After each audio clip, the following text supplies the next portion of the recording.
Welcome, everyone. I'm Amy Seeley, president of Seeley Test Pros and LEAP, helping students to succeed in all kinds of tests from 8th grade to grad school throughout Ohio.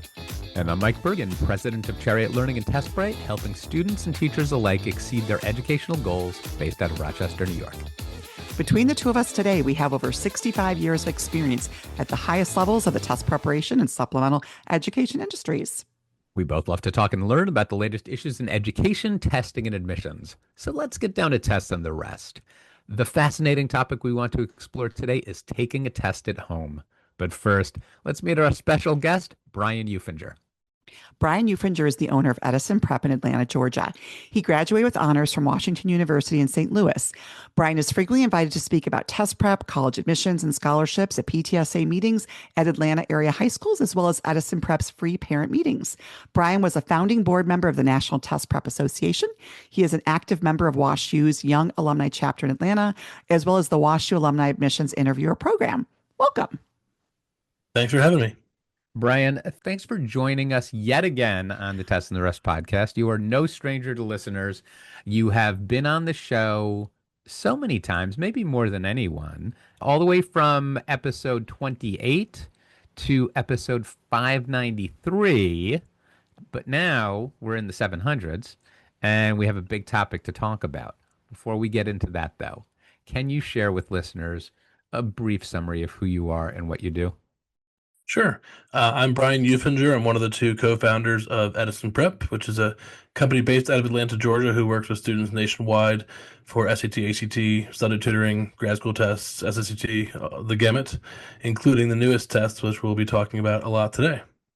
There's a lot more to Brian's story, but I can tell that Brian is dying to get into what we have to talk about today. We all are. I'm going to set this one up. So Brian and I, even though we're well past the point of college admissions, both took a high-stakes college entrance exam literally yesterday. It was the classic learning test. And one may ask, why did you guys take this exam officially? And the reason is we both lost big fantasy football bets. It's a good reason to have to take a test, right? So we have a test prep league for fantasy football. We've had it for years. And a couple of years ago, the prize for the biggest loser, right? The winner wins money. The person who loses the most games has to take the CLT. Now, I'm going to admit, I was the loser that year, and I didn't take the test. I was like, I'm not going to do it. But then Brian, to his credit, when he lost big last year, he said, no, we're doing it. So since he took the test, I took the test. We happened to take the test. So you're playing catch up in your loss, right? This episode is being brought to you by CJ Stroud, who do not draft him under any circumstances. On a side note. Which means nothing to me.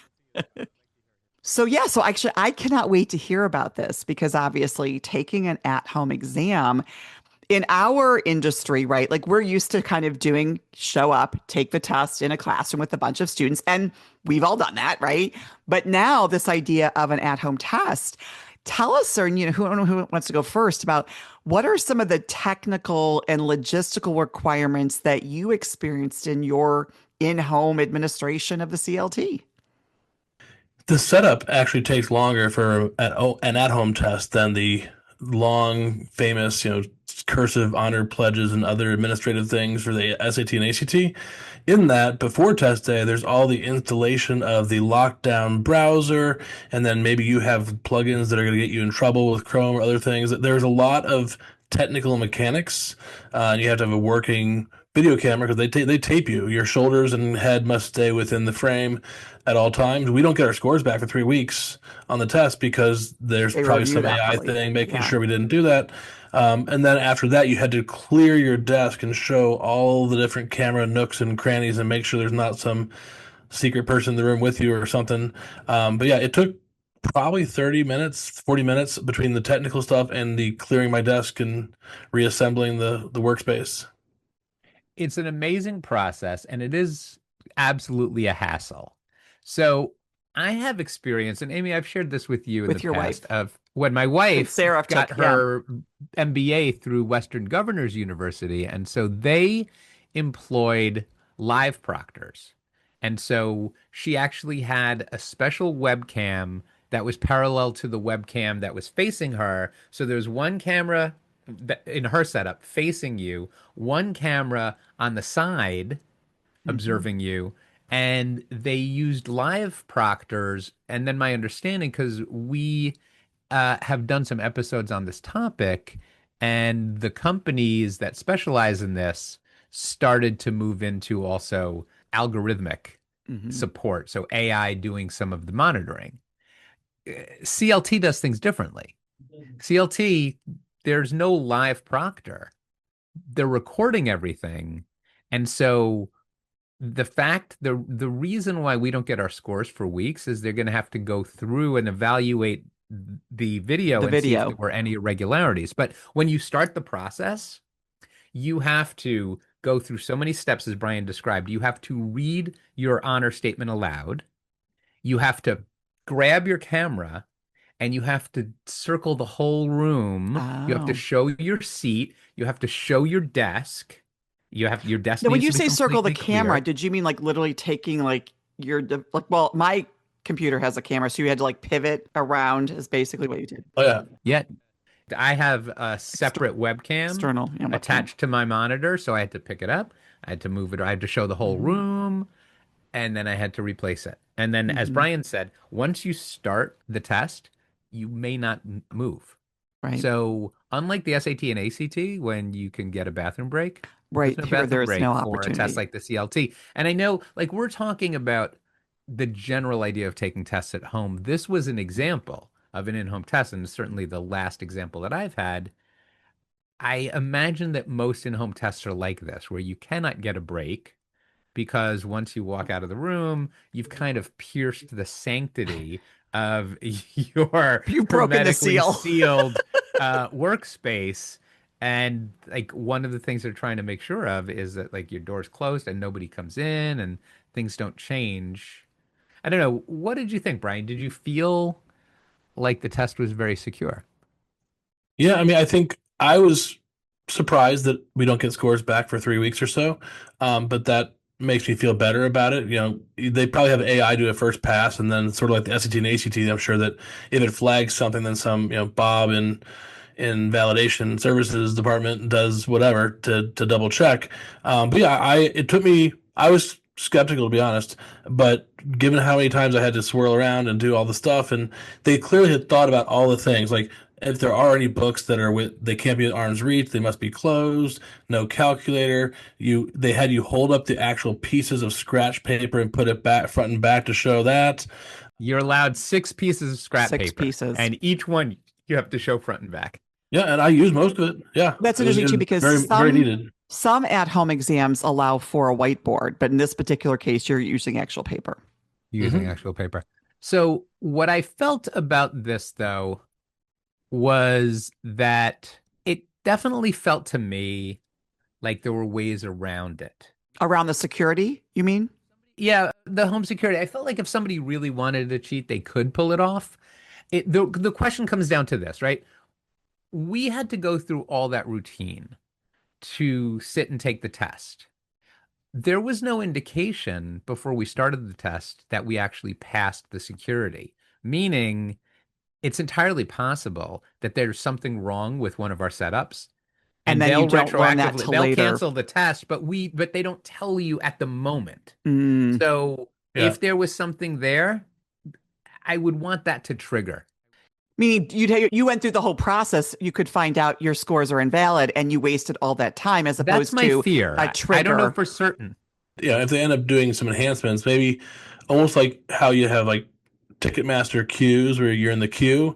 If to kick it off, they had like 20 or 30 people that you got in the queue and you would do the whole wavy thing with the thing. And once they blessed it, then Yeah. only then you started. That could be a nice crowd pleaser. It could also allow them to give you your scores back instantly, which would also be, competitively, kids are easily bribable by scores coming back faster. But that's just, but yeah, I agree that could be a good enhancement. Although I have a colleague who did attempt the CLT and did not get his scores back because he didn't have it. But it is specific enough that it can detect ports. Like there's a monitor that was not on, not even plugged in, but it was plugged into the computer. And so they have a way with the lockdown browser. They have a lot of stuff in the back end. I'm sure it's different for PC and Mac, whatever, to tell. Because otherwise, you could broadcast it to a second screen and have someone pantomiming, it's D, it's C. Like Oh, You they totally seem to could, have but thought of stuff on the technical end to make it harder for multi-monitor or other things. my question is, did this person take the whole test? Oh yeah, oh yeah. Yeah. So right, we would want what I'd want to see. What I fear is that there is something wrong with my setup, and I went through that whole process, and I won't get a score because of something that could have been fixed at the moment. Like if I had a live proctor at least evaluating Right. that I was ready for liftoff, so to speak. Well, maybe they're going to do that. And that's why the price is going up at the end of this month by a pretty hefty amount. but it's Oh. interesting to understand that the at-home exam and the proctoring process is a process of evolution because like you said 6 years ago or 7 years ago we were hearing about there's a person monitoring you. Now it's not. So what is actually proctoring is actually changing based upon the available technology that companies can use. Or we're cutting corners, meaning Well, that I think that maybe you need some live monitoring, or you need something more responsive. I do like that I assume, hard drive space is so cheap now, they retain it. So unlike, we've all seen on the ACT where people get cheater letters, there's live video. If there's ever in doubt, who knows? Maybe we'll see what a copy of the score report looks like. I could see it on the score report, it just having a little picture of a randomly chosen frame of you and I taking the test. So that way, if a college got the score report, wait, he's blonde and this person's the redhead, whatever. So Yeah, I don't want years from now, you know, footage of me counting on my fingers coming out. Like somebody breaks into the bank. Actually, this is reminding me of when you go through a toll booth and they take that photo and you get the toll charge in the mail and you see the back of your car. You're like, yeah, it was definitely me. Yeah, that's good. So the whole process reminded me of that that memorable, unforgettable time in 2020 when the SAT and ACT canceled their dates, or College Board and ACT canceled the SAT and ACT dates in the spring, and then started pushing that test-free period forward. And I remember the faintest rumor that College Board was looking into in-home SATs. They And were. immediately, colleges came out with public statements. We are not prepared to accept an in-home SAT or ACT. However, if we all remember, the APs, right, in May of 2020 yeah. were administered at home to students on computers. So they were And forced to do that. they were Yeah. forced to do that. And we have a lot of colleges now that But will there was accept. backlash, is what you're saying, right? There was very There's a much small, backlash. I won't, I said a lot of colleges. I don't know if a lot of colleges are accepted the CLT, but there are some well-known colleges that are accepting the CLT, which means they have a different standard for the CLT than they do for the SAT and ACT. Quick question. Yeah. I can't recall the CLT. Is it available in a paper administration or it's only available digitally? My understanding is that they are fully digital. That's what I thought they'd They move may to. at one point have allowed it paper, but Mhm. even the ones that are school day testing all refer to the digital, and That's what I thought. the language on the website is very uniform in that way. And the number of states that is going up. So a lot of, I think Oklahoma's adding it. Georgia is voting on it or deciding on it this summer. Florida, all the military academies. I heard Ohio is looking at it.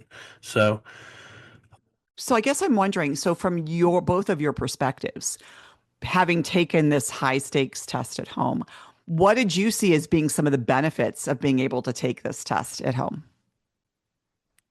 obviously, not having to worry about finding a test center that is close to your house is good. From an access and an equity perspective, people in California where they can't find seats because it's California, could still take this if they're applying to a school that does accept the CLT. And we'll get into the CLT content in a little bit, but I do think that for those who have transportation issues, kids that don't drive, parents can't drop them off, that is a huge benefit.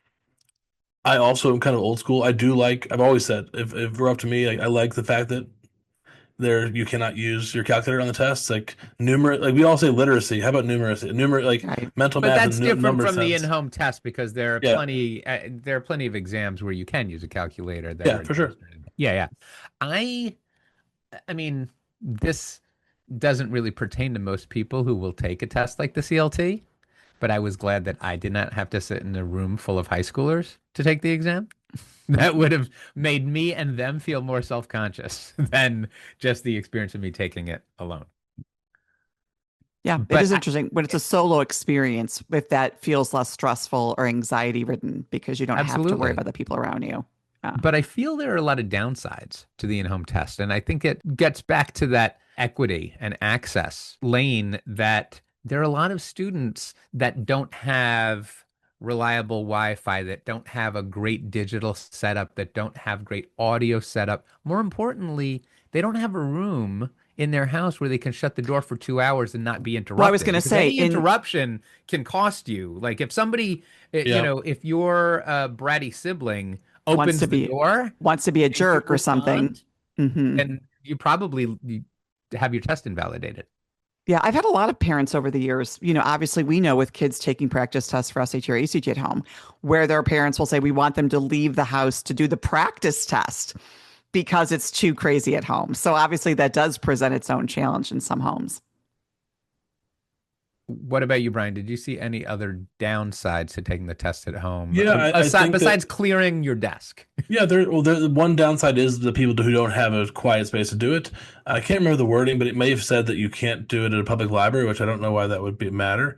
As long as it's an enclosed space, there's study rooms at libraries, but maybe I misread that. But yes, I think it's kind of neat that I would well, one downside is for all the flexibility at home. If they're not going to live proctor, I don't see why they can't have the test available more dates than they do. Oh, and I was going Um, to ask you about that. Was it in terms of the timing of it?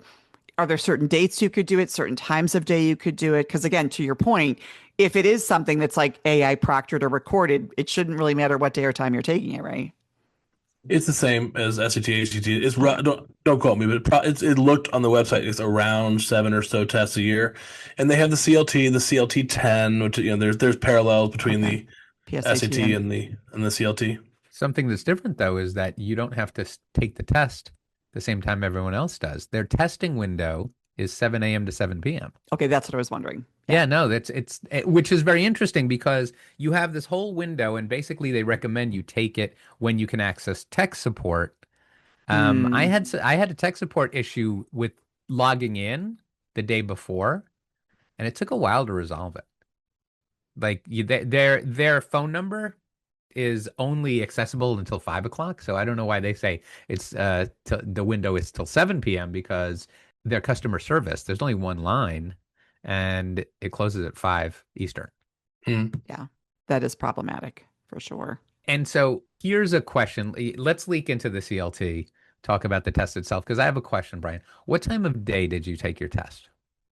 I had the best of intentions of knocking it out in the morning, right at 7:30 a.m. But by the time I got set up and started and things, it was more like 9 to 11. Okay, I took it from 10 to noon, and Brian and I had the same test. Mhm. We didn't talk about the test, but he left a comment with a couple of vocabulary words that stood out as Mhm. anybody who had taken that test would remember it. So I wonder about that. If everyone's taking the same test in the same day, then there are massive security implications. Especially different times of day, right? Like if you're talking about a window of 7 to 7, if somebody was Yeah. really If he took like, the test from 7:30 to 9:30, and then he and I chatted for a half hour, and I took the test at 10, that would definitely bode well for my test. however, the ACT, right? When you take the ACT, it is the same if it's on one of the, release test dates. That's their Everyone problem gets the also. That same, is they have the same also, issue. yes, that also has significant Mhm. issues as far as test security go. that's just not the way these tests are supposed to be administered. And it shocks me sometimes that the three of us and our colleagues take test security more seriously than the testing And organizations. that has become increasingly more of a problem with obviously the internet and then chat, groups like Reddit and things online where people can do way more communicating in real time about a test form code that was administered, in Europe, and then now it's being administered on, the East Coast of the United States, right? Right.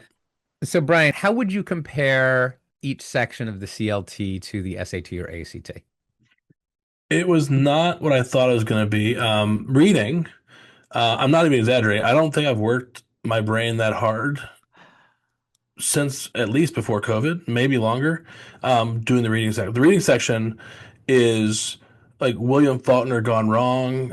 It's really hard. I mean, we're not I mean, surprised. I it's mean, the classical learning test. You're expecting that literature. again, I had the best of intentions to do a practice test before this one. I did not. I didn't do a I just, practice test either. I took it I just completely shipped it cold. live, and we're gonna see what happened. It was truly the only cold test I've ever taken. Which, by the way, But guys, that is what we tell our students not to do. I know. This is the way to just kind of do as we say, not as we do. Although I feel like, gentlemen, this is your like waiver of liability. If the scores are really bad, I never looked at it before. So no, but they will We're not be bad. transparent, aren't They we? will That not be is bad. easy deniability.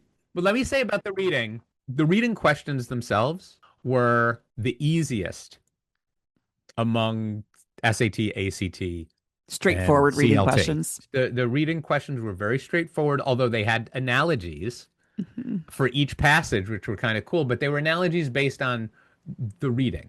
They weren't vocabulary analogies. Gotcha. But to Brian's point, the each passage was harder. It was kind of like, remember the old days when the SAT or ACT would include, Trabb's boy, Trabb's boy, old I was literature. literally, I literally was gonna say older that. 18th century literature, and students would struggle with it. It would struggle with the ornate phrasing, the deep vocabulary, just the higher level of discourse. Right. Not only were all of the reading passages that way, all of the grammar passages, all the writing passages were that way. And that changed your ability to go quickly through Were the these text. passages, I can't remember if they're a mix of fiction, nonfiction, and poetry. It was just fiction and nonfiction. Okay, Yeah, but no at poetry. least this date, no poetry. No poetry. Okay. There was no poetry, but I mean, there were serious classics. Hmm. There were serious classics, and there were names you recognized. It was that way. To me, that's the whole point of it being the classical learning test. To me, that's what it would come with. What I'm actually more interested to learn about here is, because obviously we know the SAT as it currently stands as digital was written to be digital. We Mhm. know the ACT is currently available as paper and digital, and we kind of know it's really the digital ACT is just taking the paper ACT and putting in a digital format. So the user experience of an at-home test or a digital test can feel different between the SAT and ACT. I'm curious, how did you feel the digital format and the way in which the test was fit with that modality of digital? I didn't notice any digital tools. Did you, Brian? There's not tools, but so per se, but I think the format, it was 40, 40, 40, 40 questions each for reading, grammar, and for math. Mm-hmm. And it had a little counter at the very top right corner where it would tell you how many of them you had answered. Because maybe there's one you didn't click, you forgot. You would be able to see it, and so that was helpful. So it wasn't like it's flagged this number, but it had that.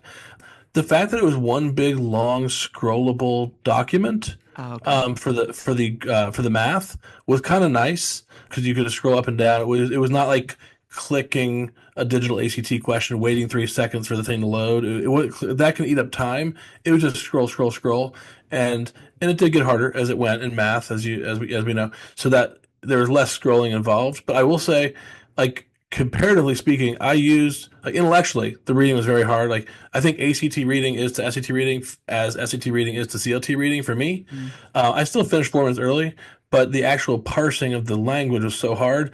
Grammar, it didn't feel as bad because I didn't have to know the content of the passage like you do in reading. Mm-hmm. a lot of subject verb agreement, a lot of stuff that would be very ACT-esque, but with a couple hard ones thrown in. And then math, I finished right on time. But if there's someone who's not good at mental math, like you had to be multiplying and dividing and subtracting by hand and things on a few Yeah. questions. Hmm. There Um, were multiple times, you're just multiplying Like your one computation two-digit skills. number by yeah, another two-digit number, Right. and that takes time. yeah, kids who know their Pythagorean triplets and kids who they do have a little button you can click that gives you some formulas that are it's a little bit more than the SAT gives you in terms of it gives you some trigonometry formulas as well. Hmm. But But none yes, of like the the big kids, things, like not like none of it was very heavy on special right triangles, and they didn't include any of those ratios. right. Well, so my real question when you're talking about the scrolling factor is when I think about the ACT in digital format where you've got one passage and you have to scroll and there's only one question and you have to click ahead, are you suggesting, Brian, that this sort of interface with CLT was actually easier or like didn't seem clunky? It the way that they displayed because there's 4 10-question passages each for Hmm. reading in English. The way they displayed it, it was less laborious than the one that the way the Okay, ACT that's has what I theirs if wondered. you use the ACT format. Um, but I think the fact that there's not the Desmos and TI-84 is not involved, just simple scratch paper, I think made it less of an issue for the math because Mhm. there's just certain questions you can't ask, like logarithm, like weird stuff with gigantic numbers, if you're gonna have to do it by hand. And Mhm. so it constrained it to what felt like more of an old school types of topics. It was very old school. It was definitely like the SAT circa Oh, 1985. 85, Mike, that predates our prep for the SAT. Yeah, that's true. That's no, that didn't predate. That hit right around when I took the SAT, right? Or let's say even like 1999, like with the exclusion of trigonometry, which didn't hit the SAT for a while, it was all old SAT questions without calculator use, but it was very straightforward. It was kind of like the straightforwardness of the ACT with the narrowness of topics of the SAT. I Mm-hmm. felt the math section was very accessible. Yeah. And if anything, just time consuming to do things by hand. I don't think that anybody who was good at SAT or ACT math would be challenged by that. They would be more challenged by the old Readings. literature. The text was more challenging than the test questions. I would be remiss if I didn't point out that I was slightly offended taking the test. On the reading section of the four passages, two The of them took swipes at atheism. Like literally just took Oh, swipes so they were at they had their atheism. own Like they had it was biases it was built in. biased. I don't expect that from any exam. I don't expect that from the SAT, the ACT, the CLT, or Which is anything. why testing companies traditionally have these bias readers, or they have people who read them and you try to get. There was definite bias. There was definite messaging in the selection of texts. I think one thing that I'll be curious to see, because it's 120 questions, I don't know if it's a straight linear scoring, because it's out of 120 and there's 120 questions. Then again, the new ACT is almost the same 120 questions. It's like one question, 1 point, but we'll see. I'm curious how granular the score report's going to be if I'll ever know how many I missed on each of the three sections. Assuming you Um, missed any, Brian. assuming I missed that, yes. I mean, 120, let's go. But that is But interesting how they report what they report. That'll be interesting to take a look at. Yeah. yeah, I'm gonna do a blog post about CLT once the results come out about and the score report will be nice to have. But one thing that's also important is who cares other than for admissions and for scholarships. Bright Futures allows the CLT as do Florida schools. In that we can say it's hard. I can see there's certain people if they're really good at grammar and they can just do a great job on math, even if they just eat it on the reading section, they could probably might be able to qualify for the top level of Bright Futures. Like anyone who can ace I would be the curious reading. about that. I would like to see side by side. I would like to see students who took an SAT and ACT and a CLT. I feel like the CLT is inaccessible to a lot of the students that I see that do very well in the SAT and ACT. The reading that shuts them down is exactly the reading that you see on the test, and that's two-thirds of the test. Yeah. Well, I guess I would the one place I would disagree. I didn't until you said it and I agree with you. But until you said it, I didn't actively realize that the reading passages were hard on the grammar because you could just go straight to the subject-verb agreement. Oh, singular, plural, whatever. Like you didn't have to really internalize the meaning as much. That first passage from that lovely female author that we both dislike, literally, there were certain sentences I read twice. Like, wait, is that a joke or is this? I was just parsing it. So, like, my mom's an English teacher. I read really fast. Like, I was humbled by that especially the first passage by that beloved author from a couple hundred years ago. But that it was hard. It was real hard, and so I had to speed up. I spent 14 minutes instead of 10 on the first passage. I caught back up, but time management for those who are not used to accessing texts of that depth. It reminds me a lot of the SAT2 literature, which is always one of the back in the day. Yeah. most difficult ones ever. I just think about the fact that even though you and I took the test cold, we've got decades each under our belt of, high stakes testing, accessing this, and to feel like we both used pretty much all our time on math, which is really interesting, right? I got through the reading and the writing faster, but I didn't feel as automatic as I might on SAT or ACT writing or English. I'm curious. I'll share what my status. So I finished reading 4 minutes early.